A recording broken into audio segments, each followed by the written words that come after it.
Hi folks, I'm Matt and welcome to My Expanded Universe, a show where I go through the entire EU in chronological order as best I know how.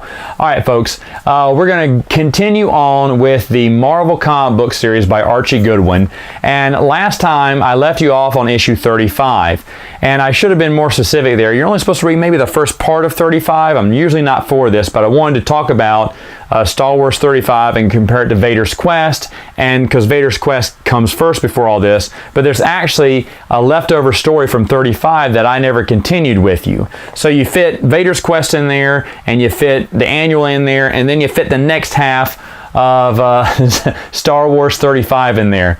It's crazy, I know. When did these people even find time to go to the bathroom during the Rebellion era? But there's a lot of stories all crammed together here, and I'm trying to get through it as best I know how. So remember when last I left you, Han had been captured. Yeah, sure, they got captured again in the annual, but that was 2 days ago. You know, it's time for someone to get captured. So in issue 36, as Leia's going to rescue him, Luke encounters another monster on this planet that he's at, and he has to defend the damsel in distress. It's the damsel of the week for Luke. And then of course he gets challenged by Darth Vader to a duel, because Darth Vader's on this planet as well, and he's had it up to here with Luke and his antics, hero-saving antics, so to speak. And he says, "I challenge you to a duel, sir." And he takes off his little glove, and he has this burned, crisp hand, and he slaps Luke in the face with it. I just made that total part all up.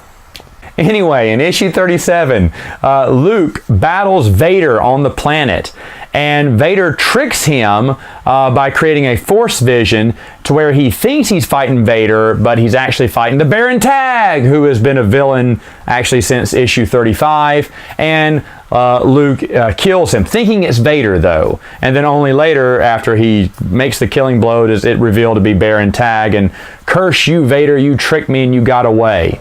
Now, as I said, I've been loving all of these comic books, but this is truly a cringe-worthy story here, because we have Luke and Vader meeting, which I'm not really for. I tolerated it in Splinter of the Mind's Eye, and I'll get to why that is later on when we review that novel. But in this one, I was like, I don't really get like this. It is definitely dated, okay? Like, there's no way Vader's going to come to a planet trying to be all, you know, ambassador-like and political and try to get his way across, trying to talk about how great the Empire is, and there's no way he would sit across from Luke and be like, hey, you know, there's no way that would happen. He'd be wanting to capture Luke. He's been wanting to capture Luke for quite some time. Maybe it's true that he was trying to put on a face. Maybe the Emperor's spies were around, you could say that, and that he didn't want to tip his hand that, yeah, no, this guy, Luke Skywalker, never heard of him. Yeah, I don't know who that is. You know, this isn't the one, the Emperor. This isn't the one you're looking for.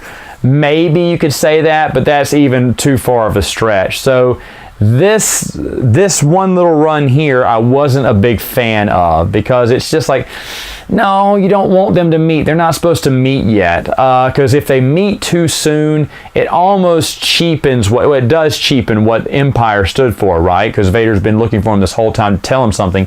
Wouldn't he have told him there on the planet?